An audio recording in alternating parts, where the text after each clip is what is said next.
पूर्णमिदं पूर्णात् पूर्णमुदच्यते पूर्णस्य पूर्णमादाय पूर्णमेवावशिष्यते।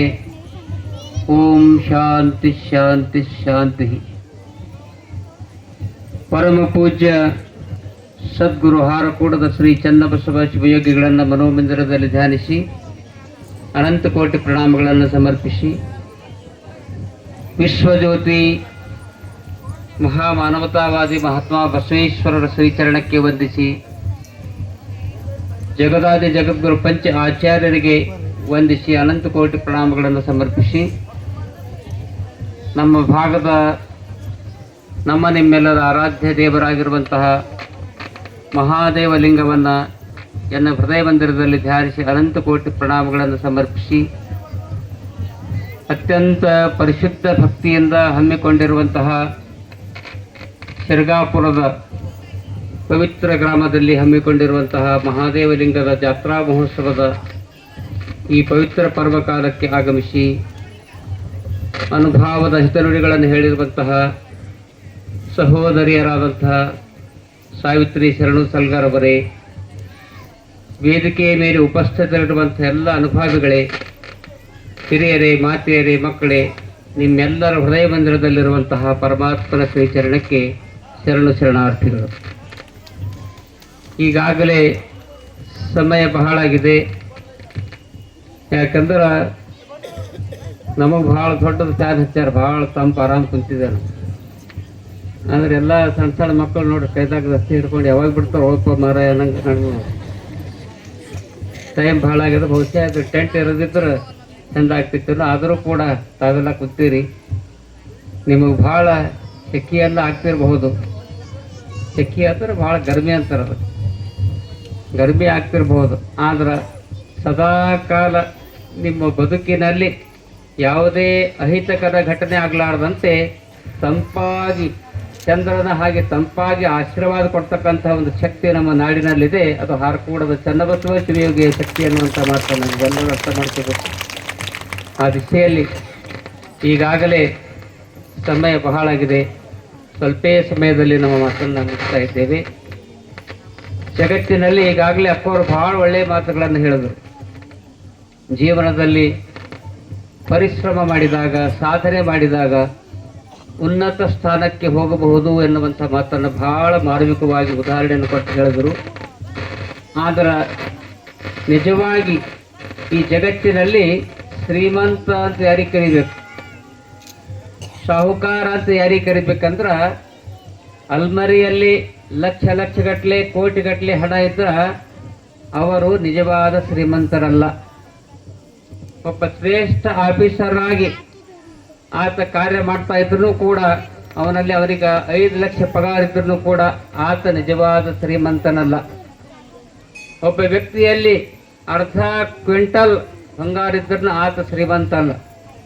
ಆದ್ರೆ ನಿಜವಾಗಿ ಜಗತ್ತಿನಲ್ಲಿ ಶ್ರೀಮಂತ ಯಾರು ಅಂದ್ರೆ ಯಾರು ಬಡವರ ಬಾಯಿಯಲ್ಲಿ ಸಾಹುಕಾರ ಎನ್ನುವಂಥ ಶಬ್ದವನ್ನು ಗಳಿಸ್ಕೊಳ್ತಾ ಇದ್ದಾರಲ್ಲ ಅವರೇ ನಿಜವಾದ ಶ್ರೀಮಂತರು, ನಿಜವಾದ ಶ್ರೀಮಂತರು ಎನ್ನುವ ತತ್ವದಂತೆ ಬಹಳ ಜನ ಸಾಧನೆಯನ್ನು ಮಾಡಿ ಆಫೀಸರ್ ಆಗ್ತಾ ಇದ್ದಾರೆ, ಉದ್ಯೋಗವನ್ನು ಪಡಿತಾ ಇದ್ದಾರೆ, ಶ್ರೇಷ್ಠ ಹುದ್ದೆಯನ್ನು ಪಡಿತಾ ಇದ್ದಾರೆ. ಆದ್ರೆ ಉದ್ಯೋಗವನ್ನು ಪಡೆದಾಕ್ಷಣ ಕೆಳಗಿನವರನ್ನು ಮರೆತು ಬಿಡ್ತಾರೆ. ಆದ್ರೆ ನಮ್ಮ ಭಾಗದಲ್ಲಿ ಅಂಥವ್ರು ಯಾರೂ ಇಲ್ಲ, ಒಳ್ಳೆ ಆಫೀಸರ್ ಇದ್ದಾರೆ. ಆದ್ರೆ ನಿಜವಾಗಿ ಕೆಲವು ಜನ ಉನ್ನತ ಸ್ಥಾನಕ್ಕೆ ಹೋದಾಗ ಕೆಳಗಿನವರನ್ನು ಮರೆತು ಬಿಡ್ತಾ ಇದ್ದಾರೆ. ಅದಕ್ಕಾಗಿ ಭಗವಾನ್ ಬುದ್ಧ ಒಂದು ಮಾತನ್ನು ಹೇಳ್ತಾ ಇದ್ದಾನೆ, 100 ಉಪದೇಶ ಮಾಡುವುದಕ್ಕಿಂತ ಆಪತ್ಕಾಲದಲ್ಲಿದ್ದವರಿಗೆ ಒಂದು ಸಹಾಯ ಮಾಡು. ನೀನು ಮಾಡಿದ ಒಂದು ಸಹಾಯ 100 ಉಪದೇಶಗಳಿಗೆ ಸಮ, 100 ಉಪದೇಶಗಳಿಗೆ ಸಮ ಎನ್ನುವಂಥ ಮಾತನ್ನು ಹೇಳ್ತಾ ಇದ್ದಾರೆ. ಆ ದಿಶೆಯಲ್ಲಿ ಪರಮಾತ್ಮ ನಮಗೆ ಕೊಟ್ಟಾಗ, ಅಂತಸ್ತು ಬಂದಾಗ, ಐಶ್ವರ್ಯ ಬಂದಾಗ, ಹಣ ಬಂದಾಗ ಅದನ್ನು ಸದ್ವಿನಿಯೋಗ ಮಾಡಿ ಬಡವರಿಗಾಗಿ ಯಾರು ಸೇವೆಯನ್ನು ಮಾಡ್ತಾ ಇದ್ದಾರಲ್ಲ ಅವರಿಗೆ ಮಾತ್ರ ಹಾರಕೂಡು ಶಿವಯೋಗಿ ಆಶೀರ್ವಾದ ಆಗ್ತಾ ಇದೆ ಅನ್ನುವಂಥ ಮಾತನ್ನು ಈ ಸಂದರ್ಭದಲ್ಲಿ ಹೇಳಿ, ಅನುಭಾವಿಗಳು ಶರಣರು ಒಂದು ಮಾತನ್ನು ಹೇಳ್ತಾ ಇದ್ದಾರೆ. ನಿಜವಾಗಿ ನಿನ್ನ ಹತ್ತಿರ ಪರಮಾತ್ಮ ನಿನಗೆ ಕೊಟ್ಟು ನೋಡ್ತಾ ಇದ್ದಾನೆ. 1000 ಚೀಲ ನೀ ಬೆಳಿಬೋದು, ನೀನು ಸಾಕಷ್ಟು ಎಕರೆ ಜಮೀನನ್ನು ಖರೀದಿ ಮಾಡ್ಬೋದು. ಆದರೆ ಅನುಭಾವಿಗಳು ಹೇಳ್ತಾ ಇದ್ದಾರೆ, ಅಲ್ಲಮ ಪ್ರಭುಗಳು ಈ ಮಾತನ್ನು ಹೇಳ್ತಾ ಇದ್ದಾರೆ, ನಿಜವಾಗಿ ದೇವರ ಪರಮಾತ್ಮ ಯಾರ ಸಾಮೀಪ್ಯಕ್ಕಿರ್ತಾನೆ, ಯಾರ ಸಮೀಪ ಇರ್ತಾನ ಮತ್ತು ಯಾರಿಂದ ದೂರ ಆಗ್ತಾನ, ಇದು ಬಹಳ ಮಹತ್ವದ ಮಾತು. ದೇವರು ಪರಮಾತ್ಮ ಮಹಾದೇವಲಿಂಗ ನಿಮ್ಮ ಸಮೀಪಕ್ಕೆ ಬರಬೇಕಾದ್ರೆ, ನಿಮ್ಮ ಮನೆಗೆ ಬರಬೇಕಾದ್ರೆ, ನಿಮ್ಮ ಮನಕ್ಕೆ ಬರಬೇಕಾದ್ರೆ ಒಂದು ಕಾರ್ಯ ಮಾಡಬೇಕು ನೀವು. ಎಂಥ ಕಾರ್ಯ ಅಂದ್ರೆ ಲವಪ್ರಭುಗಳು ಈ ಮಾತನ್ನು ಹೇಳ್ತಾ ಇದ್ದಾರೆ. ಸೋಹಂ ಎಂಬುದು ಕೇಳಿ, ಬಹಳ ಮಹತ್ವದ ವಚನ ಇದು. ಸೋಹಂ ಎಂಬುದು ಕೇಳಿ ದಾಸೋಹವ ಮಾಡದಿದ್ದರೆ ಅತಿಗಳಿವೆ ಗುಹೇಶ್ವರ, ಅತಿಗಳಿವೆ ಗುಹೇಶ್ವರ. ಈ ಶ್ಲೋಕದ ಅರ್ಥ ಏನಂದ್ರೆ ಸಹ ಅಹಂ ಸೋಹಂ ಅಂದ್ರ ಅವರೇ ನಾನು, ಪರಮಾತ್ಮನ ವಚ ನಾನಿದ್ದೇನೆ ಅನ್ನುವಂಥ ತತ್ವವನ್ನು ಅರ್ಥ ಮಾಡಿಕೊಂಡು ಇವತ್ತು ನಿಜವಾಗಿ ಪೂಜಾ ಜಪ ತಪ ಧ್ಯಾನ ಎಲ್ಲವನ್ನ ಮಾಡಿ ಸುಂದರವಾದಂಥ ವೇಷಭೂಷಣಗಳನ್ನು ಹಾಕಿ ಸಾಕಷ್ಟು ಹಣವನ್ನು ಗಳಿಸಿ ಏನೆಲ್ಲ ಕಾರ್ಯ ಮಾಡಿದರೂ ಕೂಡ ಯಾರಿಂದ ದಾಸೋಹ ಕಾರ್ಯ ನಡೆಯುವುದಿಲ್ಲ ಅವರಿಂದ ಮಹಾದೇವಲಿಂಗ ದೂರ ದೂರ ದೂರ ದೂರ ಸರಿತಾ ಇದ್ದಾನೆ ಅನ್ನುವಂಥ ಮಾತನ್ನು ಹೇಳ್ತಾ ಇದ್ದಾರೆ. ಆದ್ರೆ ನನಗೊಂದು ಖುಷಿ ಆಗ್ತಾ ಇದೆ. ಇವತ್ತಿನ ದಿವಸ ಶ್ರೀಗಾಪುರದ ಮಹಾದೇವಲಿಂಗದ ಜಾತ್ರಾ ಮಹೋತ್ಸವದಲ್ಲಿ ತಾವೆಲ್ಲ ಸದ್ಭಕ್ತಾದಿಗಳು, ಅನೇಕ ಸದ್ಭಕ್ತಾದಿಗಳು ತನು ಮನ ಧನದಿಂದ ಸೇವೆಯನ್ನು ಸಲ್ಲಿಸಿದ್ದೀರಿ ಎಂದ ಮೇಲೆ ನಿಜವಾಗಿ ನಿಮ್ಮೆಲ್ಲರ ಮನದಲ್ಲಿ ಮಹಾದೇವಲಿಂಗ ಇರ್ತಾ ಇದ್ದಾನೆ ಎನ್ನುವಂಥ ಮಾತನ್ನು ಕೂಡ ಈ ಸಂದರ್ಭದಲ್ಲಿ ಹೇಳ್ತಾ ಇದ್ದೀರಿ. ಆ ದಿಶೆಯಲ್ಲಿ ತಾವೆಲ್ಲರೂ ಕೂಡ ಪ್ರೀತಿ ವಿಶ್ವಾಸ ಭಕ್ತಿಯಿಂದ ಈ ಕಾರ್ಯಕ್ರಮದಲ್ಲಿ ಬಂದಿದ್ದೀರಿ. ಒಂದು ಮಾತನ್ನು ಈ ಸಂದರ್ಭದಲ್ಲಿ ಹೇಳ್ತಾ ಇದ್ದೀರಿ. ಯಾಕಂದ್ರೆ ಪರಮಾತ್ಮನ ಮೇಲೆ ನಂಬಿಕೆ ಇಟ್ಟರು, ಪರಮಾತ್ಮನ ಧ್ಯಾನ ಮಾಡಿದರೆ, ಆತನ ಪ್ರಾರ್ಥನೆ ಮಾಡಿದರೆ ಏನು ಆಗ್ತಾ ಇದೆ ಅನ್ನುವಂಥ ಮಾತನ್ನ ಒಂದು ಸಂತರ ಉದಾಹರಣೆಯನ್ನು ಹೇಳಿ ನನ್ನ ಮಾತನ್ನು ಮುಗಿಸ್ತಾ ಇದ್ದೀರಿ. ವಿಶ್ವದಲ್ಲಿಯ ಒಬ್ಬ ಶ್ರೇಷ್ಠ ಸಂತರು 500 ಜನ ವಿದ್ಯಾರ್ಥಿಗಳಿಗೆ ಅನಾಥ ಆಶ್ರಮವನ್ನು ತೆಗೆದಿದ್ರು. ಬಹಳ ಲಕ್ಷಪಟ್ಟು ಕೇಳಿದ್ರು. 500 ಜನ ಅನಾಥ ಮಕ್ಕಳು ಅವರ ಆಶ್ರಮದಲ್ಲಿದ್ದರು. ಅಲ್ಲಿ ಏನು ನಡೀತಾ ಇತ್ತಂದ್ರೆ ಬೆಳಗ್ಗೆ 10 ಗಂಟೆಯಿಂದ 12 ಗಂಟೆಯವರೆಗೆ ಪ್ರಾರ್ಥನೆಯನ್ನು ಮಾಡ್ತಾ ಇದ್ರು. 500 ಜನ ವಿದ್ಯಾರ್ಥಿಗಳ ಕೆಳಗಡೆ ಕೂಡ್ತಾ ಇದ್ರು. ಸ್ವಾಮೀಜಿಯವರು ಮಹಾತ್ಮರು ಮ್ಯಾಗೆ ಕುಂತು ಪ್ರಾರ್ಥನೆಯನ್ನು ಮಾಡ್ತಾ ಇದ್ರು. ಪ್ರಾರ್ಥನೆ ಮಾಡುವಂಥ ಸಂದರ್ಭದಲ್ಲಿ ಮಾತಾಡಬೇಡ್ರಿ ಮಂತಪ್ಪರೇ, ಮಾತಾಡಬೇಡ್ರಿ, ಲಕ್ಷ ಆಯ್ತು 5 ಬಿಡ್ದಾಗ ಮತ್ತೆ ನಾಳೆಗೆ ಮಾತಾಡ್ಬೇಕು. ಯಾಕಂದ್ರೆ ಅದು ಇರ್ತದ ಹಂಗೆ ಸಂಸಾರ ಜಂಜಾಡ ನಮ್ಮ ಹೆಣ್ಣು ಚುಸ್ತ ಇರ್ತದೆ. ಹಂಗೆ ಅಲ್ಲ, ಅದು ಏನೇ ಬಂದ್ರೂ ಕೂಡ. ಯಾಕಂದ್ರೆ ಈಗ ಅಕ್ಕೋರೇ ಮಾತಾಡಲಿ ಯಾರೇ ಮಾತಾಡಲಿ ಹೆಂಗಿರ್ಬೇಕಂದ್ರೆ ತದೇಕ ಚಿತ್ತದ ಕುಂತು ಕೇಳಿದಾಗ ಅದು ನಿಮ್ಗೆ ಸರಿಯಾಗೂ ಹೋಗ್ತದೆ, ಹೇಳೋರಿಗೂ ಖುಷಿ ಆಗ್ತದೆ. ಗಡಬಡ ಇದರದಾಗ ಓದ್ತಾನೆ ಇಬ್ಬರಾಗದ ಅಮೃತ ಕಪ್ಪೆ ಅಂತ ಹಂಗೆ ಮಾಡ್ತಾರೆ. ನಮ್ಮ ಭಾಷಣ ಕರ್ತಾರೆ ಒಂದು 10 ಸಲ ಹೇಳ್ತಾರೆ. ಆ ಕಡೆ ಮೊದಲ ಕಪ್ಪೆಗೆ ಹಿಡ್ಕೊಂಡು ಕೂಡ್ರಿ ಅಂತ ಹೇಳ್ತೀನಿ ನಾನು. ಅವ್ನಿಗೆ ಹಿಡ್ಕೊಂಡು ಕುಂತಬೇಕೆ ಮಾತಾಡಿ, ಏನು ಮಾತಾಡ್ತಾವಪ್ಪ ಮಾತಾಡಬೇಡ. ಭಾಳ ಲಕ್ಷ ಕೊಟ್ಟು ಸ್ವಲ್ಪ ಸಮಯದಲ್ಲಿ ಭಾಳ ಲಕ್ಷ ಕೊಟ್ಟು ಕೇಳಿದ್ರೆ ಅದು ಏಕ ಚಿತ್ತದಿಂದ ಕೇಳಿದಾಗೆ ನಮ್ಗೆ ಹೇಳೋರಿಗೂ ಖುಷಿ, ಕೇಳೋರಿಗೂ ಖುಷಿ. ಯಾಕಂದ್ರೆ ನೋಡ ತಾಯಂದಿರು ನಮ್ಮ ರತಿಕಾ ಅಂತ ಹೇಳಿದ್ರು, ಇಷ್ಟು ಜನ ಹೆಣ್ಮಕ್ಳು ಕುಂತೀರಂತ. ಇಷ್ಟು ಜನ ಹೆಣ್ಮಕ್ಳು ಯಾಕೆ ಕುಂತಾರಂದ್ರೆ ಇಡೀ ನಮ್ಮ ನಾಡಿನಲ್ಲಿ ಒಂದು ಮಹತ್ವದ ಘಟನೆಯನ್ನು ಹೇಳ್ತಾ ಇದ್ದೆ. ಇಡೀ ನಮ್ಮ ನಾಡಿನಲ್ಲಿ ಗುರುವಾಣಿಯನ್ನ ಪಾಲಿಸ್ತಕ್ಕಂಥ ಯಾವುದಾದ್ರೂ ತಾಯಿಯಂದ್ರೆ ಹೆಣ್ಮಕ್ಳಿದ್ರು ಅವ್ರು ಶ್ರೀಗಾಪುರದವ್ರು ಎನ್ನುವಂಥ ಮಾತನ್ನ ಬಹಳ ಕೈ ಹಚ್ಚಿ ಹೇಳ್ತೀನಿ. ಈ ಮಾತು ನಮ್ಮ ಸಂಚಾರಕರು ಹೇಳುವ ಹಾಗೆ ಕೇವಲ ಒಂದು 20-25 ಜನ ಬರ್ತಾ ಇದ್ರು ತಾಯಂದಿರು. ನೀವೆಲ್ಲ ತಾಯಂದಿರು ಏನೇ ಕೆಲಸ ಇದ್ರೂ ಕೂಡ ಮಹಾದೇವರ ಜಾತ್ರಾ ಮಹೋತ್ಸವಕ್ಕೆ ಬರ್ರಿ. ನಿಮ್ಮ ಎಲ್ಲಾ ಕಂಟಕಗಳನ್ನು ದೂರ ಮಾಡ್ತಕ್ಕಂಥ ಶಕ್ತಿ ಮಹಾದೇವ ಲಿಂಗದಲ್ಲಿ ಇದೆ ಎನ್ನುವಂಥ ಮಾತನ್ನು ಅರ್ಥ ಮಾಡಿಕೊಂಡು ಪ್ರತಿಯೊಬ್ಬರು ಸಾವಿರಾರು ಸಂಖ್ಯೆಯಲ್ಲಿ ಬಂದಾರೆ. ಅದ್ರ ಅಕ್ಕೂರಿಗೆ ಎಲ್ಲಿ ಬರೀ ಹೆಣ್ಮಕ್ಳಿಗೆ ಕುಂತಾರ, ನಮ್ಮವ್ರಿಲ್ಲ ಅಂತ ತಿಳ್ಕೊಂಡು ಹೇಳ್ತಾ ಇದ್ರು. ಇದ್ರ ಯಾಡಪಟ್ಟವ್ರಿ ಅವ್ರು ಅಲ್ಲಿ ಕೂತಾರ್ರಿ ಅವ್ರು.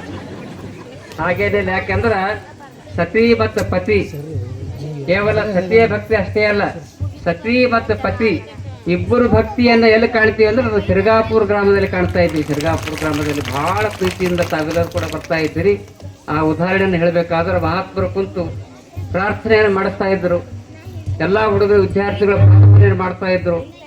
10 ಗಂಟೆ ಆಯಿತು, 10 ಗಂಟೆಯಿಂದ 12 ಗಂಟೆ ತನಕ ಪ್ರಾರ್ಥನೆ ಮಾಡಿಸ್ತಾ ಇದ್ರು ಪ್ರತಿನಿತ್ಯ. ಆ ಸಂದರ್ಭದಲ್ಲಿ 12 ಗಂಟೆಗೆ ಇನ್ನೊಂದು 15 ನಿಮಿಷ ಕಮ್ಮಿ ಇರ್ತದೆ. ಲಕ್ಷ ಕೊಟ್ಟು ಕೇಳ್ರಿ, 15 ನಿಮಿಷ ಕಮ್ಮಿ ಇರ್ತದ. 12 ಗಂಟೆ ಆದಾಗ ಬೆಲ್ ಬಾರಿಸ್ತಿದ್ರು. ಗಂಟಿ ಹೊಡೆದಾಗ ಎಲ್ಲ ಹುಡುಗರಿಗೆ ಪ್ರಸಾದ ಕೊಡ್ತಾ ಇದ್ರು. ಪ್ರಸಾದ ಕೊಡುವಂಥ ಸಂದರ್ಭದಲ್ಲಿ ಇನ್ನೇನು 15 ನಿಮಿಷಕ್ಕೆ ಕೋಣೆ ಬಾರ ಆಯ್ತು.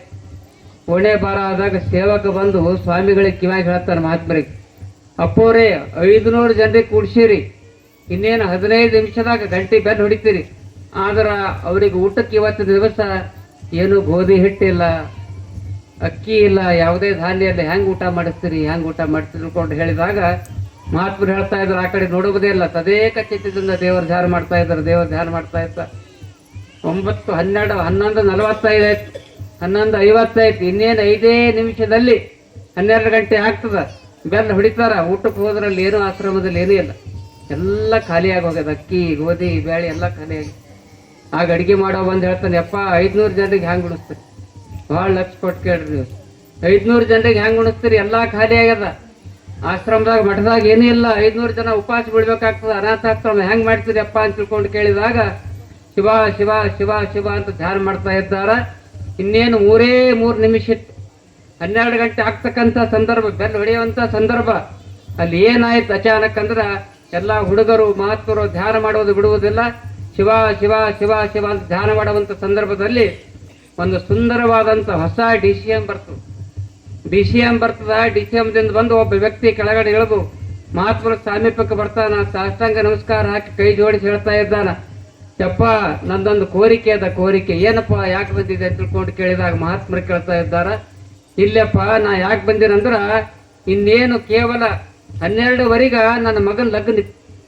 12 ಗಂಟೆಗೆ ನನ್ನ ಮಗನ ಅಕ್ಷತಾ ಕಾರ್ಯಕ್ರಮ ಇತ್ತು. ಅಕ್ಷತಾ ಬಿದ್ದ ನಂತರ ಊಟ ಮಾಡಿಸ್ಬೇಕಂತ ಕೂತಿದ್ದೆವು. ಆದ್ರೆ ನನ್ನ ಮಗನಿಗೆ ಹಾರ್ಟ್ ಅಟ್ಯಾಕ್ ಆಗ್ಯದ, ಅವನಿಗೆ ದವಾಖಾನೆ ಕರ್ಕೊಂಡು ಹೋಗ್ಯಾರ. ಎಲ್ಲ ಅಡಿಗೆ ನಿಮ್ಮ ಹುಡುಗರು ಸಲುವಾಗಿ ಇಲ್ಲಿಗೆ ತಂದೀನಿ ಅಂತ ತಿಳ್ಕೊಂಡು ಆ ವ್ಯಕ್ತಿ ಹೇಳ್ತಾ ಇದ್ದ. ಈ ಮಾತನ್ನು ಯಾಕೆ ಹೇಳ್ತಾ ಇದ್ದೀನಂದ್ರೆ, ಪ್ರಾರ್ಥನೆಯಲ್ಲಿ ಅದ್ಭುತವಾಗಿರ್ತಕ್ಕಂಥ ಶಕ್ತಿ ಅದ. ಅದೆಲ್ಲ ಅಡಿಗೆ ತಂದು ಇಳಿಸ್ತಾರ. 500 ಜನ ಎಲ್ಲ ವಿದ್ಯಾರ್ಥಿಗಳು ಊಟ ಮಾಡ್ತಾ ಇದ್ದಾರ. ಆ ವ್ಯಕ್ತಿ ಕೇಳ್ತಾ ಇದ್ದಾನ, ಅಪ್ಪೋರೆ ಆ ಎಲ್ಲ ಪ್ರಸಾದವನ್ನ ನಿಮ್ಮ ಹುಡುಗರಿಗೆ ಊಟ ಮಾಡಿಸಿರಿ. ಅಷ್ಟೇ ಅಲ್ಲ, ನೀವು ಹೆಂಗ್ ಪ್ರಾರ್ಥನೆ ಮಾಡ್ತಾ ಇದ್ದೀರಲ್ಲ, ನನ್ನ ಮಗನಿಗೆ ಹಾರ್ಟ್ ಅಟ್ಯಾಕ್ ಆಗಿ ದವಾಖಾನೆಗೆ ಹೋಯ್ದಾರ, ಅವನ ಸಲುವಾಗಿ ನೀವೆಲ್ಲ ಒಂದು ಅರ್ಧ ತಾಸು ಪ್ರಾರ್ಥನಾ ಮಾಡಿ ನನ್ನ ಹುಡುಗ ಗುಣ ಆಯ್ತಂದ್ರೆ 1 ದಿನ ಅಲ್ಲ 1 ವರ್ಷದವರೆಗೆ ನಿಮ್ಮ ದಾಸೋಹ ನಡೆಸ್ತೀನಿ ಅಂತ ತಿಳ್ಕೊಂಡು ಆ ವ್ಯಕ್ತಿ ಕೇಳ್ಕೊಳ್ತಾ ಇದ್ದಾನೆ. ಅವ್ರು ಹಾಗೆ 1 ತಾಸು ಧ್ಯಾನ ಮಾಡಿ ಎಲ್ಲರೂ ಊಟ ಮಾಡ್ತಾ ಇರ್ತಾರ. ಹುಡುಗನಿಗೆ ಹಾರ್ಟ್ ಅಟ್ಯಾಕ್ ಆಗಿದೆ, ಎಲ್ಲ ಕಡಿಮೆಯಾಗಿ ಆರಾಮಾಗ್ತದ. ಆ ವ್ಯಕ್ತಿ ಬಂದು ಮರುದಿನ ಅವನ ಅಕ್ಷತ ಹಾಕ್ತಾ ಇದ್ದಾರೆ. ಮರುದಿನ ಬಂದು ಪಾದಕ್ಕೆ ನಮಸ್ಕಾರ ಮಾಡಿ ಕೇವಲ 1 ಲಕ್ಷ ಇಲ್ಲ 25 ಲಕ್ಷ ರೂಪಾಯಿ ಕಾಣಿಕೆಯನ್ನು ಕೊಟ್ಟು ಆ ವ್ಯಕ್ತಿ ಹೋಗ್ತಾ ಇದ್ದಾನೆ ಅನ್ನುವಂಥ ಘಟನೆಯನ್ನ, ಚರಿತ್ರೆಯನ್ನು ನಾವು ಕೇಳ್ತಾ ಇದ್ದೀವಿ. ಈ ಮಾತನ್ನು ಯಾಕೆ ಹೇಳ್ತಾ ಇದ್ದೇನೆ ಅಂದ್ರೆ, ನಮಗೇನಾದರೂ ಕಂಟಕ ಆದಾಗ, ನಮಗೇನಾದರೂ ತಾಪತ್ರಯ ಆದಾಗ ನಮ್ಮನ್ನು ರಕ್ಷಣೆ ಮಾಡ್ತಕ್ಕಂಥ ಶಕ್ತಿ ಕೇವಲ ವೈದ್ಯರು ಇರಬಹುದು, ಪ್ರಯತ್ನ ಮಾಡಬಹುದು, ಅವರು ಚಿಕಿತ್ಸೆ ನೀಡಬಹುದು. ಆದರೆ ನಿಜವಾಗಿ ನಮ್ಮ ಕಂಟಕವನ್ನು ನಿವಾರಣೆ ಮಾಡ್ತಕ್ಕಂಥ ಶಕ್ತಿ ಯಾವುದಾದ್ರೂ ಇದ್ರೆ ಅದು ಮಹಾದೇವ ಲಿಂಗದಲ್ಲಿದೆ ಎನ್ನುವಂಥ ಮಾತನ್ನು ಈ ಸಂದರ್ಭದಲ್ಲಿ ಹೇಳ್ತಾ ಇದ್ದೀನಿ. ನಿಮ್ಗೆ ಏನೇ ಕಷ್ಟ ಬಂದ್ರೂ ಕೂಡ ಶಿವ ಶಿವ ಮಹಾದೇವ ಹರ ಹರ ಮಹಾದೇವ ಅಂತ ತಿಳ್ಕೊಂಡು ಧ್ಯಾನ ಮಾಡಿದ್ರೆ ಎಂತಹ ಕಷ್ಟ ಬಂದ್ರೂ ಕೂಡ ನಿವಾರಣೆ ಆಗ್ತಾ ಇದೆ ಎನ್ನುವಂಥ ಮಾತನ್ನು ಈ ಸಂದರ್ಭದಲ್ಲಿ ಹೇಳಿ, ಇಂತಹ ಪವಿತ್ರ ಕಾರ್ಯಕ್ರಮದಲ್ಲಿ ಎಲ್ಲಾ ತಾಯಂದಿರು ನಮಗೆ ಬಹಳ ಖುಷಿ ಆಗ್ತದ. ಎಲ್ಲಾ ಜಾತ್ರಾ ಮಹೋತ್ಸವದ ಕಾರ್ಯಕ್ರಮಕ್ಕೆ ಹೋಗ್ತಾ ಇದ್ದೀವಿ, ಆದ್ರೂ ಕೂಡ ತಾವೆಲ್ಲರೂ ಕೂಡ ಪ್ರೀತಿ ಭಕ್ತಿಯಿಂದ ಎಲ್ಲಾ ಹೆಣ್ಮಕ್ಳು ಬರ್ತಾ ಇದ್ದೀರಿ. ಈ ಒಂದು ಜಾತ್ರಾ ಮಹೋತ್ಸವ ಎಷ್ಟನೇ ಜಾತ್ರಾ ಮಹೋತ್ಸವ ಅಂದ್ರ 100 ವರ್ಷಗಳ ಪರ್ಯಂತರವಾಗಿ, ಅನೇಕ ವರ್ಷಗಳ ಪರ್ಯಂತರವಾಗಿ ಮಹಾದೇವ ಲಿಂಗದ ಜಾತ್ರಾ ಮಹೋತ್ಸವ ಮಾಡ್ತಾ ಬಂದಿದ್ದೀರಿ. ಆದ್ರೆ ಇಲ್ಲಿಯವರೆಗೆ ಪ್ರತಿ ವರ್ಷ ತಪ್ಪಲಾರದೆ ನಾವು ಬರ್ತಕ್ಕಂಥ ಜಾತ್ರಾ ಮಹೋತ್ಸವ, ಶಿವಾನುಭವ ಚಿಂತನೆ ಕಾರ್ಯಕ್ರಮ ನಡೀತಕ್ಕಂಥ ಶಿರ್ಗಾಪುರದ ಎಷ್ಟೇ ಜಾತ್ರಾ ಅಂದ್ರೆ ಇದು 35ನೇ ವರ್ಷದ ಜಾತ್ರಾ ಮಹೋತ್ಸವ. 35 ವರ್ಷ ಆಯ್ತು. ಯಾವುದೇ ಜಾತ್ರಾ ಚೆನ್ನಾಗಿ ತಪ್ಪಿರಬಹುದು, ಆದ್ರೆ ಪ್ರತಿ ವರ್ಷ ತಪ್ಪಲಾರದೆ ಬರ್ತಕ್ಕಂಥ ಜಾತ್ರಾ ಮಹೋತ್ಸವ ನಮ್ಮ ಭಾಗದಲ್ಲಿ ನಾವು ಬಂದು ಆಶೀರ್ವಚನ ಮಾಡ್ತಕ್ಕಂಥ ಜಾತ್ರೆ ಯಾವುದಾದ್ರೆ ಅದು ಶಿರ್ಗಾಪುರದ ಜಾತ್ರಾ ಮಹೋತ್ಸವ ಎನ್ನುವಂಥ ಮಾತನ್ನು ಈ ಸಂದರ್ಭದಲ್ಲಿ ಹೇಳಿ, ಇಂತಹ ಪವಿತ್ರ ಕಾರ್ಯಕ್ರಮದಲ್ಲಿ ನಮ್ಮ ಶರಣಬಸಪ್ಪ ಮುಡ್ಬೆಯವರು ಬಹಳ ಪ್ರೀತಿಯಿಂದ ವಿದ್ಯಾರ್ಥಿಗಳಿಗೆ ಇವತ್ತು ಪ್ರತಿಭಾ ಪುರಸ್ಕಾರವಾಗಿ ಬಹುಮಾನವನ್ನು ಕೊಟ್ಟಿದ್ದಾರೆ. ಅವರು ಕೊಟ್ಟಿರ್ತಕ್ಕಂಥ ಆ ಬಹುಮಾನ ಕೇವಲ 1,000 2,000 ರೂಪಾಯಿ ಅಲ್ಲ, ಮುಂದಿನ ಜೀವನದಲ್ಲಿ ಆ ವಿದ್ಯಾರ್ಥಿಗಳಿಗೆ ಇವತ್ತು ಬಹುಮಾನ ಸಿಕ್ಕಿದೆಯಲ್ಲ, ಆ ವಿದ್ಯಾರ್ಥಿಗಳು ಮುಂದೊಂದು ದಿನ ಶ್ರೇಷ್ಠ ಆಫೀಸರ್ ಆಗಿ ಇಲ್ಲಿಗೆ ಬರ್ತಾರೆ ಎನ್ನುವಂಥ ಮಾತನ್ನು ಕೂಡ ಈ ಸಂದರ್ಭದಲ್ಲಿ ಹೇಳಿ, ಅಂತ ವಿಶ್ವಾಸ ಇದೆ, ಆ ಪ್ರಾರ್ಥನೆಯನ್ನು ಪರಮಾತ್ಮನಲ್ಲಿ ಮಾಡ್ತೀನಿ ಎನ್ನುವಂಥ ಮಾತನ್ನ ಈ ಸಂದರ್ಭದಲ್ಲಿ ಹೇಳಿ, ನಿಮಗೆ ಯಾರೀಗ ಪರಮಾತ್ಮ ದೇವರು ಕೊಡ್ತಾನ, ಹೆಚ್ಚಾಗಿ ಎಂಥ ಭಾವನೆ ನಮ್ಮಲ್ಲಿ ಬರ್ತಾ ಇದೆ ಅಂದ್ರೆ, ಸಾಮಾನ್ಯವಾಗಿ ವಿಭಕ್ತ ಕುಟುಂಬ ಮತ್ತು ಅವಿಭಕ್ತ ಕುಟುಂಬ. ಸಾಮಾನ್ಯವಾಗಿ ಅವಿಭಕ್ತ ಕುಟುಂಬಗಳು ಹಿಂದಿನ ಕಾಲಕ್ಕಿದ್ದು, ಆದರೆ ಈಗ ಸಣ್ಣ ಸಣ್ಣ ಕುಟುಂಬ ನಮ್ಮಲ್ಲಿ ಏನು ಭಾವನೆ ಆಗ್ತಾ ಇದೆ ಅಂದ್ರೆ, ಯಾರಿಗಾದ್ರೂ ಲಗ್ನ ಆಯ್ತಂದ್ರೆ ಅತ್ತಿ ಮಾವ ಹರನನ್ ಸತ್ತಾರ ಅಂತ ಕೇಳ್ತಾರ ಭಾಳ ಕಡೆ. ಆದ್ರೆ ಶಿರ್ಗಾಪುರದವ್ರು ಯಾರು ಹಂಗೆ ಕೇಳಂದ್ರಿ, ಬೇರೆ ಕಡೆ ಕೇಳ್ತಾರ. ಆ ಕಡೆ ನೀವೆಲ್ಲ ಒಳ್ಳೆಯವರಿದ್ರಿ. ಎಂಥ ಒಂದು ಭಾವನೆ ಬರ್ತಾ ಇದೆ ಅಂದ್ರೆ, ನಾ ಎರಡನೇದಾಗ ಸ್ವಲ್ಪ ಮುಂದಕ್ಕೆ ಹೋದ್ರೆ ನನ್ನ ಗಂಡ ಇದ್ದು 2 ಮಕ್ಕಳು, ನನ್ನ ಗಂಡ ನನ್ನ 2 ಮಕ್ಕಳು ಸಾಕು, ನಮಗೆ ಬಂದ್ರೆ ಸಾಕು, ನಮಗೆ ಬಿಲ್ಡಿಂಗ್ ಆಗಬೇಕು, ನಮಗೆ ಹೊಲ ಬರಬೇಕು, ನಮಗೆ ಅಂತಸ್ತು ಬರಬೇಕು, ಐಶ್ವರ್ಯ ಬರಬೇಕು ಎನ್ನುವಂಥ ಭಾವನೆ ಬರ್ತಾ ಇದೆ. ಇಂಥವರಿಗೆ ದೇವರ ಆಶೀರ್ವಾದ ಆಗುವುದಿಲ್ಲ. ನಮ್ಮ ಜೊತೆಯಲ್ಲಿ ಅತ್ತಿ ಮಾವ ತಂದೆ ತಾಯಿ ಆಯಿ ಎಲ್ಲರಿಗ ನಿಜವಾಗಿ ಹೆಚ್ಚಾಗಿ ವಿಶೇಷವಾಗಿ ತಂದೆ ತಾಯಿಯ ಸೇವೆಯನ್ನು ಮಾಡಿ ಗುರು ಹಿರಿಯ ಸೇವೆಯನ್ನು ಮಾಡಿದ್ರೆ ನಿಜವಾಗಿ ಜಾತ್ರೆ ಆಚರಿಸೋದಕ್ಕೂ ಕೂಡ ಸಾರ್ಥಕತೆ ಆಗ್ತಾ ಇದೆ ಅನ್ನುವಂಥ ಮಾತನ್ನು ಈ ಸಂದರ್ಭದಲ್ಲಿ ಹೇಳಿ, ನಿಜವಾಗಿ ನನ್ನದು ಎನ್ನುವಂಥ ಭಾವನೆ ಇರಲಿ, ಅದರ ಜೊತೆಯಲ್ಲಿ ವಿಶಾಲವಾದಂಥ ಭಾವನೆ ಇಟ್ಕೊಂಡು ಹೋದಾಗ ನಿಮಗೆಲ್ಲ ಖುಷಿ ಆಗ್ತಾ ಇದೆ, ಆಶೀರ್ವಾದ ಆಗ್ತಾ ಇದೆ ಅನ್ನುವಂಥ ಮಾತನ್ನು ಈ ಸಂದರ್ಭದಲ್ಲಿ ಹೇಳಿ ಒಂದೇ ಒಂದು ಸಣ್ಣ ಉದಾಹರಣೆಯನ್ನು ಹೇಳಿ ನನ್ನ ಮಾತನ್ನು ಮುಗಿಸ್ತಾ ಇದ್ದೀನಿ. ನಮ್ಮ ಕರ್ನಾಟಕದ ಒಬ್ಬ ಶ್ರೇಷ್ಠ ಸಂತರಾಗಿ ಹೋಗಿದ್ದಾರೆ. ಸಂತರ ದೇವಾಲಯದಲ್ಲಿ ಏನು ಘಟನೆ ಆಯ್ತಂದ್ರೆ, ಒಬ್ಬ ಹಳ್ಳಿಯ ಹೆಣ್ಮಗಳು ಮೀಸಲು ತುಪ್ಪ ತಯಾರು ಮಾಡಿದ್ದಳ್ರಿ. ಮೀಸಲು ತುಪ್ಪ ತಯಾರು ಮಾಡಿ ದೇವರಿಗೆ ಹೋಗಿ ನಮಸ್ಕಾರ ಮಾಡಿ ಪ್ರಣತಿಯಲ್ಲಿ ಮೀಸಲು ತುಪ್ಪ ಹಾಕಿ ಬತ್ತಿ ಹಚ್ಚಿ ದೀಪ ಹಚ್ಚಿ ಹೋಗ್ತಾ ಇದ್ದಾಳ. ಪ್ರತಿದಿನ 5 ದಿನ ನೇಮಿಟ್ಟಿದ್ದಳಕಿ ಮೀಸಲು ತುಪ್ಪ ಹಾಕೋದು ಹೋಗೋದು. ಆದ್ರೆ ಮೀಸಲು ತುಪ್ಪ ಹಚ್ಚಿದಾಕ್ಷಣ ಕೇವಲ ಒಂದೇ ಒಂದು ತಾಸಿನ ಅದು ಪೂರ ಖಾಲಿ ಆಗ್ತಿತ್ತು. ಹೆಂಗ್ ಖಾಲಿ ಆಗ್ತಿತ್ತು ಅಂದ್ರೆ, ಆ ಮಠದಲ್ಲಿ ಇರ್ತಕ್ಕಂಥ ಹುಡುಗರು ಆ ಮೀಸಲು ತುಪ್ಪ ತೆಗೆದುಕೊಂಡು ರೊಟ್ಟಿ ಮ್ಯಾಗ ಹಚ್ಕೊಂಡು ಊಟ ಮಾಡ್ತಾ ಇದ್ರು. ಆಕಿಗೆ ಭಾಳ ಸಿಟ್ಟು ಬಂದು ಮರ್ದಿನ ಪಂಚಾಯತಿ ಹಾಕ್ತಾರೆ, ಏನ್ರಿ ಸ್ವಾಮಿ ಹಿಂಗೆ ಕಲಿಸಿರಿ ಹುಡುಗರಿದು, ನಾ ಮೀಸಲು ತುಪ್ಪ ಭಾಳ ಮೈ ತೊಳ್ಕೊಂಡು ಸ್ನಾನ ಮಾಡಿ ಮಡಿಯಲಿಂದ ಎಲ್ಲ ತುಪ್ಪ ತಯಾರು ಮಾಡಿ ಬೆಣ್ಣೆ ಕಾಚಿ ಚಂದ ಮಾಡಿ ತುಪ್ಪ ಮಾಡ್ಕೊಂಡು ಬಂದು ಮೀಸಲು ತುಪ್ಪ ಹಾಕಿ ನಿಮ್ಮ ಪರಗಳೆಲ್ಲ ಕಲಸ್ ಮಾಡ್ತಾ ಇದ್ದಾವ, ಹಿಂಗೆ ಕಲಿಸ್ತೀರಿ ನೀವು ಅಂತ ತಿಳ್ಕೊಂಡು ಪಂಚಾಯತಿ ಹಾಕ್ತಾಳೆ. ಪಂಚಾಯತಿ ಹಾಕಿದಾಗ ಎಲ್ಲ ಜನ ಬಂದು ಕೂಡ್ತಾರ, ಹುಡುಗರಿಗೆ ಶಿಕ್ಷಾ ಕೊಡ್ಬೇಕಂತ ತಿಳ್ಕೊಂಡು ವಿಚಾರ ಮಾಡ್ತಾರ. ಆದ್ರೆ ಗುರುಗಳು ಹೇಳ್ತಾ ಇದ್ದಾರೆ, ಭಾಳ ಲಕ್ಷ ಒಟ್ಟು ಕೇಳಿ ನೀವು ಮಹತ್ವದ ಮಾತನ್ನು ಗುರುಗಳು ಹೇಳ್ತಾ ಇದ್ದಾರೆ. ನೋಡಮ್ಮ, ನೀ ಏನು ಚಿಂತೆ ಮಾಡಬೇಡ, ನೀ ಏನು ಮೀಸಲು ತುಪ್ಪ ಹಾಕಿದಲ್ಲ ದೀಪಕ್ಕೆ ಹಾಕಿದ್ರಿ, ಎಲ್ಲಿ ಹಾಕಿದ್ರಿ? ಎಲ್ರಿ ನಾ ಪ್ರಣತಿಯಲ್ಲಿ ಹಾಕಿದ. ಪ್ರಣತಿಯಲ್ಲಿ ಏನು ದೀಪ ನೀ ಎಲ್ಲ ಮೀಸಲು ತುಪ್ಪ ಹಾಕಿದಲ್ಲ, ಅದು ಯಾವ ದೀಪಕ್ಕೆ ಹಾಕಿದ ಅಂದ್ರೆ ಆರುವ ದೀಪಕ್ಕೆ ನೀ ಎಣ್ಣೆ ಹಾಕಿದಿ, ತುಪ್ಪ ಹಾಕಿದಿ. ಆದ್ರೆ ಹುಡುಗರೇನು ತಿಂದಾರಲ್ಲ, ಅದು ಆರ್ಲಾರ್ದ ದೀಪ ಜ್ಯೋತಿಯಾಗಿ ಅವ್ರ ಜಗತ್ತಿನಲ್ಲಿ ಬೆಳ್ತಾ ಇದ್ದಾರೆ. ಅದಕ್ಕಾಗಿ ಆರ್ಲಾರ್ದ ದೀಪಕ್ಕೆ ನೀ ತುಪ್ಪ ಹಾಕಿದ್ರಿ, ನಿನ್ನ ಮೀಸಲು ತುಪ್ಪ ಮುಟ್ಟ್ಯದ, ನಿಜವಾಗಿ ಪರಮಾತ್ಮರಿಗೆ ಮುಟ್ಟ್ಯದ ಅಂತ ತಿಳ್ಕೊಂಡು ಆಶೀರ್ವಾದ ಮಾಡಿ ಗುರುಗಳು ಅಷ್ಟೇ ಅಲ್ಲ, ಆಕೆಗೆ ಶಾಲ ಹಚ್ಚಿ 5 ಗ್ರಾಮ್ ಬಂಗಾರಿಟ್ಟು ಕಳಿಸ್ತಾ ಇದ್ದಾರೆ ಪೂಜರ. 5 ಗ್ರಾಮ್ ಬಂಗಾರಿಟ್ಟು. ಈ ಮಾತನ್ನು ಯಾಕೆ ಹೇಳ್ತಾ ಇದ್ದಾರೆ ಅಂದ್ರೆ, ದೇವರು ಸಾಂಕೇತಿಕವಾಗಿ ನಮ್ಮ ಭಾವನೆಯಲ್ಲಿ ದೇವರು ಇರ್ತಾ ಇದ್ದಾರೆ. ನಮ್ಮ ಮನೋಮಯ ವೃದ್ಧಿಗಾಗಿ ದೇವರ ಪೂಜೆ ಇದೆ. ಆದರೆ ನಿಜವಾದ ದೇವತೆಯನ್ನು ಎಲ್ಲಿ ಕಾಣಬೇಕಂದ್ರೆ, ಎಲ್ಲಿ ನಿರ್ಗತಿಕರಿದ್ದಾರ, ಎಲ್ಲಿ ಅನಾಥರಿದ್ದಾರ, ಎಲ್ಲಿ ಅಂಧರಿದ್ದಾರ, ಅಲ್ಲಿ ದೇವರನ್ನ ಕಾಣಬೇಕು ನಾವು. ಯಾಕಂದ್ರೆ ಈ ಮಾತನ್ನು ಯಾಕೆ ಹೇಳ್ತಾ ಇದ್ದಾರೆ ಅಂದ್ರೆ, ಹೇಮರೆಡ್ಡಿ ಮಲ್ಲಮ್ಮ ಚರಿತ್ರೆ ನೀವೆಲ್ಲ ಕೇಳ್ತಾ ಇದ್ರಿ, ಭಕ್ತರಿಗೆ ಎಲ್ಲಮ್ಮಗೆ ಹೋಗ್ತಾ ಇದ್ರಿ, ಜಾತ್ರೆಗೆ ಪ್ರತಿ ವರ್ಷ ಹೋಗಿ ಟೆಂಗ್ ಹೊಡೆದು ಬರ್ತೀರಿ, ತುಳಜಾಪುರ ಅಂಬಾಭವಾನಿ ಹೋಗ್ತಾ ಇದ್ದೀರಿ. ಆದ್ರೆ ನಾನು ಮಾತ್ರ ನಿಜವಾಗಿ ಅಂಬಾಭವಾನಿಗಳನ್ನು ಎಲ್ಲಿ ಕಾಣ್ತೀನಿ ಅಂದ್ರೆ, ಕಲಬುರಗಿಗೆ ಹೋದಾಗ ಅಂಬಾಭವಾನಿ ಧ್ಯಾನ ಮಾಡ್ತೀನಿ, ಫೋಟೋ ನೋಡಿದಾಗ ಖುಷಿ ಆಗ್ತದ. ಆದ್ರೆ ನಿಜವಾದ ಅಂಬಾಭವಾನಿಯನ್ನು ನಾವು ಎಲ್ಲಿ ಕಾಣ್ತೀವಿ ಅಂದ್ರೆ, ಅಪ್ಪಣ್ಣ ಇವರೆಲ್ಲ ಸಂಘಟ ಇರ್ತಾರೆ, ಮಲ್ಲಿನಾಥ್ ಎಲ್ಲ ಇರ್ತಾರೆ. ಕಲಬುರಗಿಗೆ ಹೋದಾಗ ಬಡಕಲು ದೇಹದ ಬಹಳ ವಯಸ್ಸಾದಂತಹ ಮುದುಕಿಯರು ಬರ್ತಾರೆ, ಕೈದಾಗ ಒಂದು ಪಾತ್ರ ಹಿಡಿತಾರ, ಬಡಕಲು ದೇಹ ಹರಕು ಸೀರಿ ಅಂತ ಹೆಣ್ಮಕ್ಳಿದ್ದಾಗ ಅವರಿಗೆ ಕೇವಲ 100 ಅಲ್ಲ 1000 ರೂಪಾಯಿ ಅವ್ರಿಗೆ ಕಾಣಿಕೆಯನ್ನು ಹೆಂಗೆ ಕೊಡ್ತೀವಿ ಅಂದ್ರೆ, ಅಂಬಾಭವಾನಿ ರೂಪದಲ್ಲಿ ನಾವು ಕಾಣಿಕೆಯನ್ನು ಕೊಡ್ತೀವಿ. ಅಂಬಾಭವಾನಿ ರೂಪದಲ್ಲಿ ಅಂದ್ರೆ ಅನಾಥರಲ್ಲಿ, ನಿರ್ಗತಿಕರಲ್ಲಿ, ಅಂಧರಲ್ಲಿ ಯಾರು ಭಾಳ ಕಷ್ಟದಗರ ಅಂಥವರಿಗೆ ಸಹಾಯ ಮಾಡಿ ಅವರಲ್ಲೇ ದೇವರನ್ನು ಕಂಡ್ರಂದ್ರೆ ಮಹಾದೇವಲಿಂಗದ ಆಶೀರ್ವಾದ ನಿಮಗೆ ಆಗ್ತಾ ಇದೆ ಅನ್ನುವಂಥ ಮಾತನ್ನು ಈ ಸಂದರ್ಭದಲ್ಲಿ ಹೇಳಿ, ಆ ದಿಶೆಯಲ್ಲಿ ನಿಜವಾಗಿ ನಿಮಗೆ ಯಾರು ಪರಮಾತ್ಮ ನಿಮ್ಗೆ ಕೊಟ್ಟಾನ, ನೀವೆಲ್ಲ ಭಾಳ ಲಕ್ಷ ಹೊಟ್ಟು ಕೇಳ್ರಿ. ಕೊನೆಯ ಮಾತು, ನೀವು ಏನು ಮಾಡ್ಬೇಕಂದ್ರೆ, ನಿಮ್ಮ ಗಂಡದವರಿಗೆ ಹಾರ್ಟ್ ಅಟ್ಯಾಕ್ ಆಗಬಾರ್ದಾಗಿತ್ತಂದ್ರೆ, ನಿಮಗೆ ಎಲ್ಲಿ ಆಕ್ಸಿಡೆಂಟ್ ಆಗಬಾರ್ದಾಗಿತ್ತಂದ್ರೆ, ಇದಕ್ಕಿಂತ ಹೆಚ್ಚಾಗಿ ನಿಮಗೆ ನಮ್ಮ ಭಾಗದಾಗ ಇದಕ್ಕೇನಂತಾರೆ, ಇದಕ್ಕೆ 93ದಾಗ ಆಗಿತ್ತು ನೋಡ್ರಿ ಭೂಮಿ ಅಂದ್ರೆ ನೋಡ್ರಿ, ಭೂಕಂಪ ಆಗಬಾರ್ದಾಗಿತ್ತಂದ್ರೆ ನಿಜವಾಗಿ ನೀವು ಗಳಿಸಿದ್ರಾಗ 10% ದಾನ ಮಾಡಿದ್ರೆ ನಿಮ್ಗೆ ಏನಾಗಲ್ಲ. ಅಕ್ಕವ್ರೆ ಲಕ್ಷ ಕೊಟ್ಟು ಕೇಳ್ರಿ, MLA ಭಾಳ ದಾನ ಧರ್ಮ ಮಾಡ್ತಾರ.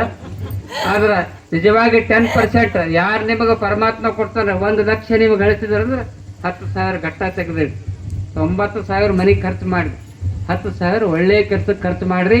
ಯಾವುದೇ ಹಾರ್ಟ್ ಅಟ್ಯಾಕ್ ಆಗೋದಿಲ್ಲ, ಆಕ್ಸಿಡೆಂಟ್ ಆಗೋದಿಲ್ಲ. ಆಕ್ಸಿಡೆಂಟ್ ಬಂದು ಯಾಕಂದ್ರೆ ಇದು ನಡೆದಂಥ ಘಟನೆಯನ್ನು ಹೇಳ್ತಾ ಇದ್ದೀನಿ, ಎಲ್ಲಿ ದಾನ ಧರ್ಮ ಇರ್ತದೆ ಅಲ್ಲಿ ಪರಮಾತ್ಮನ ರಕ್ಷಣೆ ಇರ್ತದೆ. ಟೈಮ್ ಭಾಳ ಆಗ್ಯದ, ಯಾಕೆ ಊಟದ ಕಡೆ ಲಕ್ಷ ಗಾಳಿ ಹಾಕೋರಕ್ಕ ತಂಗಿದರು, ಆ ಉದಾಹರಣೆ ನೆನಪಿಗೆ ಬಂದದ್ದು ಹೇಳ್ತಾ ಇದ್ದೀನಿ. ಎಲ್ಲಿ ದಾನ ಧರ್ಮ ಇರ್ತದೆ ಅಲ್ಲಿ ಕಂಟಕ ನಿವಾರಣೆ ಆಗ್ತದೆ ಅನ್ನೋದಕ್ಕೆ ನಡೆದ ಘಟನೆಯನ್ನು ಹೇಳ್ತಾ ಇದ್ದೀನಿ. ಹಾರಕೂಡು ಮಟ್ಟಕ್ಕೆ ನಮ್ಮ ಬಸವರಾಜ್ ಬತ್ತಿಮೂಡರ ಹೇಳಿದ್ ನೀವೆಲ್ಲ, ಗ್ರಾಮೀಣ ಭಾಗದ ಶಾಸಕರು, ಅವರೆಲ್ಲ ಮಠದವ್ರು ಅವ್ರಿಗೆ ಕಾಣಿಕೆಯನ್ನು ಕೇಳಿದ್ರು. ಆದ್ರೆ ಹಾರಕೂಡು ಮಠದವ್ರು ನಾವು ಯಾರಿಗೂ ಇವತ್ತಿಗೂ ಅವರೆಲ್ಲ ಮಠಗಳಿಗೆ ಕೊಟ್ಟಿರ್ಬೋದು. 2 ಸಲಗಾರ ಅವ್ರು ಈಗ 7 ವರ್ಷ ಆಯ್ತಾರೆ ಶಾಸಕರು. ಶಾಸಕರಾಗಿ ಎಷ್ಟು ವರ್ಷ ಆಯ್ತು? 5 ವರ್ಷ ಆಯ್ತು. ಮೊದಲಿಂದ 2 3 5 4 5 ಮೊದಲಿಂದ 2 ಇದು 2 ಏನ್ರಿ? 5 ವರ್ಷ ಆಯ್ತು. ಎಲ್ಲಾ ಮಠದವರು ಶಾಸಕರು ಶರಣು ಸಲಗರು ಕಾಣಿಕೆ ಕೇಳ್ಯಾರ. ಅದ್ರ ಕಾಣಿಕೆ ಕೇಳಲಾದ ಮಠ ಯಾವ್ದಾದ್ರು ಇದ್ರೆ ಅದು ಹರಪುಡು ಮಠ. ಹರಪುಡು ಮಠ ಅವ್ರು ಭಕ್ತಿಲಿಂದ ಕೊಟ್ಟರು ತೆಗೆದುಕೊಳ್ತೀವಿ ಅಷ್ಟೇ, ಏನೂ ಕೇಳಿಲ್ಲ. ಹಂಗೆ ಮತ್ತಿಮೂಡವ್ರಿಗೆ ಯಾವುದೇ ಕೇಳಿದ್ದಲ್ಲ, ಮತ್ತಿಮೂಡ ಒಂದು ಸಂಕಲ್ಪ ಮಾಡಿದ್ರು. ಯಪ್ಪ ಎಲ್ಲ ಮಠದವ್ರು ಕೇಳ್ತಾರ, ನೀವು ಏನೂ ಕೇಳೋದಿಲ್ಲ, ಕೇಳಿಲ್ಲ ಅಂತ ತಿಳ್ಕೊಂಡು ಏನಾರ ಕೊಡ್ಬೇಕಂದ್ರಿ ಅಪ್ಪ, ಏನಾರ ಮಾಡ್ತೀರಿ ಅಂತ ಹೋಗ್ಸಲ್ಲ.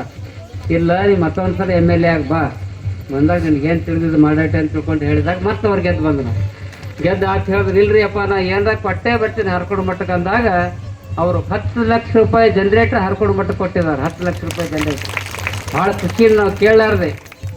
ಮತ್ತು ದಾನ ಮಾಡಿದ್ರೆ ಏನು ಸಿಗ್ತದ್ರಿ ಏನು ಕೇಳ್ತಿರಲ್ಲ. ಕೇಳಿದಾಗ ಇವತ್ತಿನ ದಿವಸ ಅವ್ರು ಬಂದು ನಡೆದ ಘಟನೆ ಹೇಳ್ತಾ ಇದ್ದಾರೆ. ಗಂಡ ಹೆಂಡತಿ ಇಬ್ಬರು ಬಂದು ಜನ್ರೇಟರ್ ಓಪನಿಂಗ್ ಮಾಡಿ ಮ್ಯಾಗೆಲ್ಲ ರೂಮ್ ಮಾಡಿ 10 ಲಕ್ಷ ರೂಪಾಯಿ ಜನ್ರೇಟರ್ ಓಪನಿಂಗ್ ಆಯ್ತು. 2 ದಿನದಲ್ಲಿ ಅವ್ರು ಮ್ಯಾಗ ಮನೆಗೆ ಬಂದರು ಊಟಕ್ಕೆ ಬಂದಾಗ ಏನೋ ಒಂದು ಅನಿಸ್ತು ನನಗೆ. ದೇವರ ಗದಿಗೆ ದರ್ಶನ ಮಾಡಿದಾಗ, ನಮ್ಮ ದೇವರ ಕೋಣೆಗೆ ದರ್ಶನ ಮಾಡಿದಾಗ ಅಲ್ಲೊಂದು ಸಾಂಕೇತಿಕವಾಗಿ ಒಂದು ಸಣ್ಣದ ಆಶೀರ್ವಾದ ನಾಗರ ಹೆಡಿ ಇತ್ತು, ಬೆಳ್ಳಿದು. ಆ ನಾಗರ ಹೆಡಿ ಯಪ್ಪ ತಾಯಿ ಅವ್ರ ಪತ್ನಿ ಧರ್ಮ ಪತ್ನಿ ಹಿಂಗೆ ತಾಳಿ ಹಿಂಗೆ ಹಿಡ್ದಳಿ ಅಂದ್ರೆ ನನ್ನ ಗಂಡಗೆ ಏನು ಆಗ್ಬೇಡ್ದು ನೋಡಿ ಅಂದ್ರೆ ಆ ಒಂದು ಬೆಳ್ಳಿ ಮೂರ್ತಿ ನಾಗರ ಹೆಡಿ ನಿಮಗೆ ಬರ್ತಕ್ಕಂಥ ಏನೇ ಕಂಟಕ್ಕೆ ಬಂದರೂ ನಮ್ಮ ಆ ಎಲ್ಲ ಕಂಟಕ್ಕೆ ದೂರ ಆಗಲಿ ಅಂತ ತಿಳ್ಕೊಂಡು ಉಡ್ಯಾಗ ಹಾಕಿ ಅವ್ರ ತಲೆ ಮ್ಯಾಗ ಪಾದ ಇಟ್ಟು ಆಶೀರ್ವಾದ ಮಾಡಿದಾಗ 2 ದಿನದಲ್ಲಿ ಏನಾಯ್ತಂದ್ರೆ ದಾರಿಯಲ್ಲಿ ಹೋಗುವಾಗ ಅವ್ರ ಕಾರ್ ಆಕ್ಸಿಡೆಂಟ್ ಆಯ್ತು. ಕಾರೆಲ್ಲ ಚಿಂದಿ ಆಯಿತು. ಆದರೆ 2 ನಿಮಿಷದ ಹೊರಗೆ ಬಂದು ಉಳ್ದ ಯಾವುದೇ ಗಾಯ ನಮ್ಮ ಮತ್ತಿಮೂಡವರಿಗೆ ಆಗಲಿಲ್ಲ. ನಡೆದಂಥ ಘಟನೆಯನ್ನು ಹೇಳ್ತಾ ಇದ್ದೀನಿ. ಯಾಕಂದ್ರೆ ದೇವರಿಗ, ಗುರುಗಳಿಗ, ಹಿರಿಯರಿಗ ದಾನ ಧರ್ಮ ಮಾಡಿದ್ರೆ ಅಂತ ಒಂದು ಅದ್ಭುತವಾಗಿರ್ತಕ್ಕಂಥ ಶಕ್ತಿ ಅದರಲ್ಲಿರ್ತದೆ. ಭಕ್ತಿಯಿಂದ ಅವರು ಇವತ್ತು ಕಾಣಿಕೆಯನ್ನು ಅರ್ಪಿಸೋರು ಯಾವುದೇ ಗಾಯ ಆಗಿಲ್ಲ. ಅವ್ರಿಗೆ ಒಂದು ಸಣ್ಣ ಒಂದು ರಕ್ತದ ಗಾಯನೂ ಮತ್ತಿಮೂಡವರಿಗೆ ಆಗಿಲ್ಲ. ಆರಾಮ್ ಎದ್ದು ಬಂದರು. ಅವ್ರು ಈ ಮಾತನ್ನು ಯಾಕೆ ಹೇಳ್ತಾ ಇದ್ದೀರ? ದೇವರು ನಿಮ್ಗೆ ಕೊಟ್ಟಾಗ ದಾನ ಮಾಡುವುದನ್ನು ಕಲೀರಿ, ದಾಸೋಹ ಮಾಡುವುದನ್ನು ಕಲೀರಿ, ಆ ದಿಶೆಯಲ್ಲಿ ಕಲೀರಿ ಅಂತ ಶಿರ್ಗಾಪುರದವ್ರಿಗೆ ಹೇಳಬೇಕಾಗಿಲ್ಲ. ನೀವೆಲ್ಲ ಮಾಡ್ತಾ ಇದ್ದೀರಿ. ಯಾಕಂದ್ರೆ ನಮ್ಮ ಪಟ್ಟಾಧಿಕಾರ ಮಹೋತ್ಸವದ ಸಂದರ್ಭದಲ್ಲಿ ಕೇಳಲಾರ್ದೆ ಒಂದು 100 ಕ್ವಿಂಟಲ್ ಸಕ್ಕರೆ ದಾಸೋಹ ಮಾಡಿದಂಥ ಕೀರ್ತಿ ಶಿರ್ಗಾಪುರದವ್ರಿಗೆ ತರ್ತದೆ. 100 ಕ್ವಿಂಟಲ್ ದಾಸೋಹ ಮಾಡಿ ಆಗಿನ ಕಾಲದವ್ರು ಮಾಡ್ಯಾರ. ಈಗ ನೀವೆಲ್ಲ ಸಣ್ಣವ್ರದ್ದು 27 ವರ್ಷ ಆಯ್ತು ಅದು. ಈಗ ನೀವೇ ಎಲ್ಲ ಒಳ್ಳೆಯ ಕಾರ್ಯ ಮಾಡ್ತಾ ಇದ್ದೀರಿ. ಮುಂದೂ ಕೂಡ ಒಳ್ಳೆಯ ಕಾರ್ಯಗಳನ್ನು ಮಾಡಿರಿ. ಜಾತ್ರಾ ಮಹೋತ್ಸವದಲ್ಲಿ ಪ್ರೀತಿ ಭಕ್ತಿಯಿಂದ ದುಡಿತಾ ಇದ್ದೀರಿ.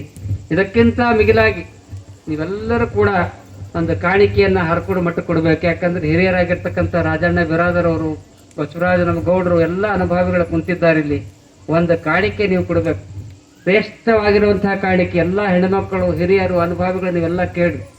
ಯಾವ ಕಾಣಿಕೆ ಅಂದ್ರೆ ಹಣದ ಕಾಣಿಕೆ ಅಲ್ಲ, ಯಾವುದೇ ಬಂಗಾರದ ಕಾಣಿಕೆ ಅಲ್ಲ. ಶಿರ್ಗಾಪುರದ ಕಾಣಿಕೆ ಏನಂದ್ರೆ ನೀವೆಲ್ಲ ಹೆಂಗಿರ್ಬೇಕಂದ್ರೆ 63 ಆಗಿ ಏಕತೆಯ ಶಿಖರದಂತೆ ಮಾಡ್ರಿ, ಅದೇ ದೊಡ್ಡ ಕಾಣಿಕೆ ಅನ್ನುವಂಥ ಮಾತನ್ನು ಈ ಸಂದರ್ಭದಲ್ಲಿ ಹೇಳಿ, ಯಾವುದೇ ಸಂದರ್ಭದಲ್ಲಿ ಈಗ ನೋಡಿ ಎಲೆಕ್ಷನ್ ಬರ್ತಾವ ಹೋಗ್ತಾವ, ಅವ್ರು ನಿಮ್ಮ ಎದುರು ಪಾರ್ಟಿ ಪಂಗಡ ಮಾಡ್ತಾರೆ. ಹೋಗಿ ಎಲ್ಲ ಒಂದೇ ಲಾಜಿಂಗ್ದಾಗ ಇರ್ತಾರೆ, ಒಂದೇ ಟೇಬಲ್ ಮೇಲೆ ಕುಂತು ನಾಷ್ಟ ಮಾಡ್ತಾರೆ ಅವರೆಲ್ಲ ರಾಜಕೀಯ ಜನರು.